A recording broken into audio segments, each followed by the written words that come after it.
Hi there, I'm Beth, and this Valentine's week I'm delighted to be collaborating with my dream team doll friends, Peacecraft Dolls with Tammy Powley, J Dolls UK and Marna of Dolls Rescued. Since there's a new Wuthering Heights film, a Dracula film and apparently another 50 Shades of Grey film coming out this week, we collectively agreed it seemed like a dark romance themed Valentines. So we decided to collaborate in making or assembling a dark romance themed outfit for our smart dolls. I was really excited to start creating a femme fatale character, especially since I was in the middle of reading my first dark romance trilogy at the time. I started, as I often do, with some sketched ideas, taking some inspiration from a brand of clothing that keeps being advertised at me called Disturbia. I really love the idea of a dark gothic kind of print with a hint of mid-century style tea dress for this design. I refined my sketches a little further and decided I would like to add a strappy belt harness since I have a few myself and I think they really elevate this style of outfit and they definitely add a hint of dark romance. I immediately knew which fabric I wanted to use since I just recently bought this during a trip to Wales. It's a very fine chiffon style fabric with a tiny ditzy abstract print.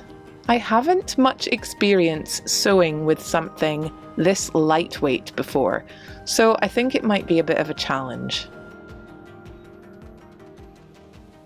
Happy for any opportunity to use this lovely mannequin, I decided to try a different method this time, covering one half in masking tape, following the contours of the body, before using a heat erasable pen to sketch in where I would like the seam lines to fall. I carefully removed the masking tape in one piece, then cut along the lines to separate the bodice into a front and back piece.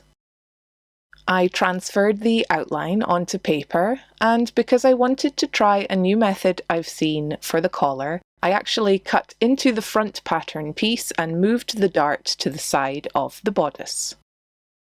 Here's the first draft of the pattern pieces I've created. So the front of the bodice, I've shifted the dart to the side to try and straighten up the front centre, so that'll become tilted. I've added in, I keep seeing these short videos on Facebook of how to do like a one-piece collar, but they never show how you actually put them together with the back, but they are often essentially a sort of extended front and extended up to the top. So I've got mine with seam allowance, and it'll fold in like that. It'll be turned back on itself once it's been sewn and stitched together, and it should sort of tilt round like this. So I think I've accounted for the seam allowance properly. Should have the shoulders join up like this,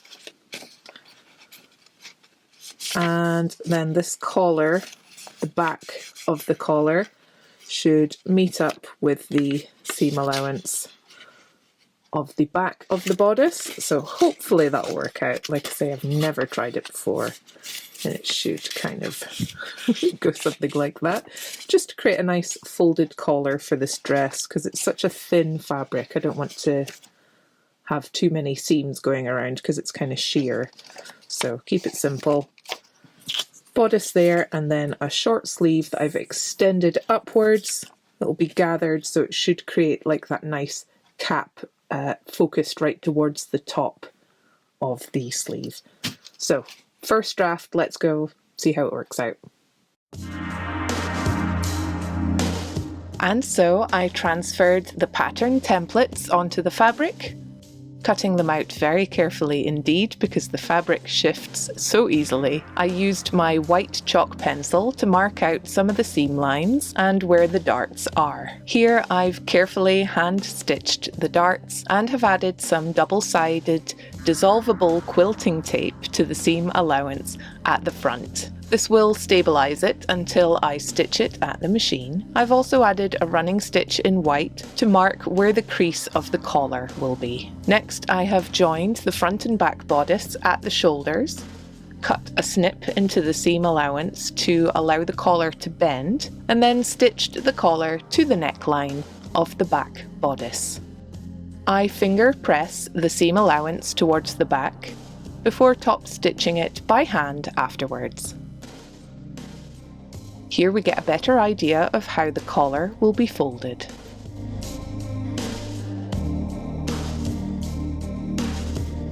Using a running stitch along the top of the sleeve, I gather it to fit the arm's eye of the bodice. I also hand stitch and top stitch this seam.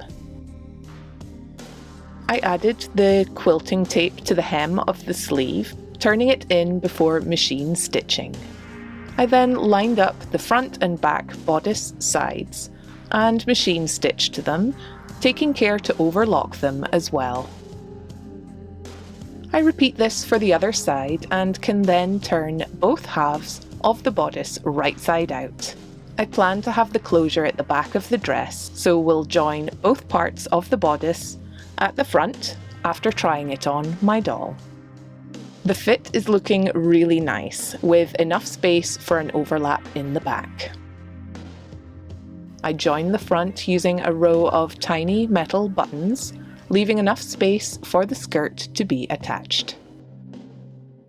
Next step is the skirt, which is a simple rectangle hemmed along the bottom.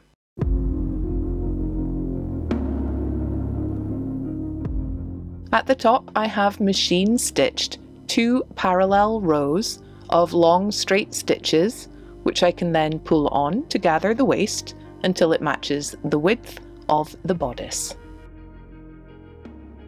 I carefully spread out and pin the gathers to the bodice, folding in the seam allowance at either side, before machine stitching into place.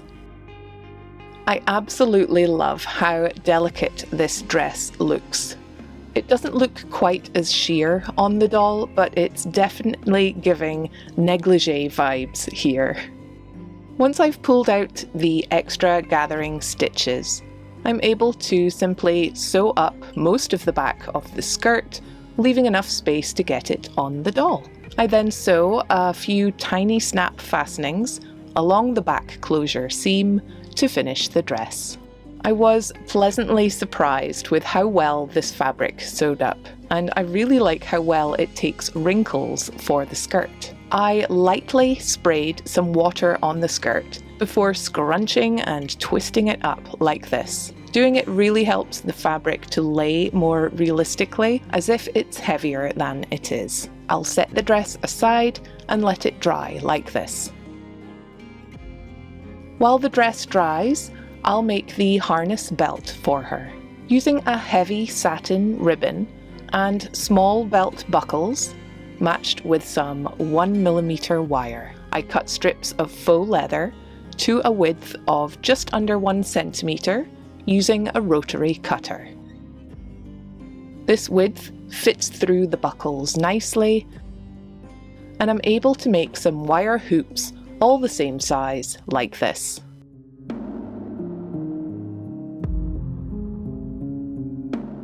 I loop 3 of the faux leather straps around one loop, securing them in place with small metal rivets. These will form the back of the harness. I add another short strap to the shortest one perpendicularly. I then add 2 more loops to either side of that strap. These loops will sit at the sides of the doll's waist, and I add 2 more straps to which the buckles will attach. I also add and glue into place 2 lengths of the satin ribbon. I use a leather hole punch to create holes for the belt buckles to thread through. I add a rivet to secure it and trim away the excess. I didn't measure any of these pieces, instead just holding them against the doll to estimate the lengths needed. With the ribbon in place and some extra holes to allow for size adjustment, I'm able to trim away any excess and try the harness on the doll.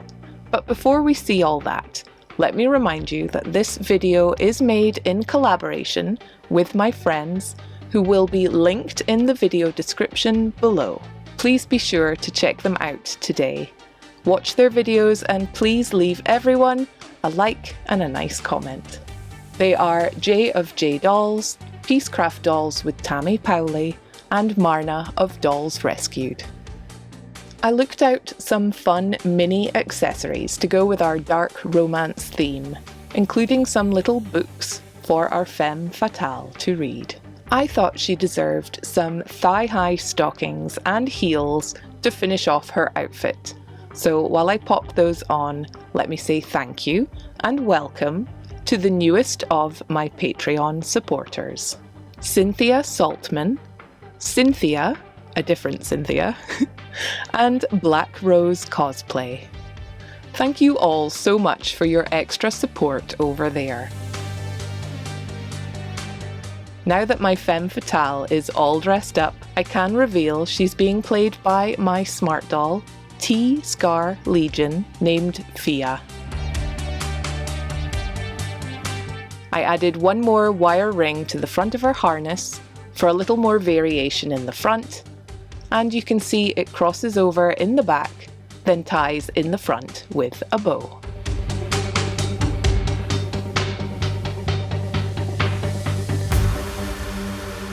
I think the doll-scaled accessories added a really fun touch to her final shots, and I had a little fun with the lighting too.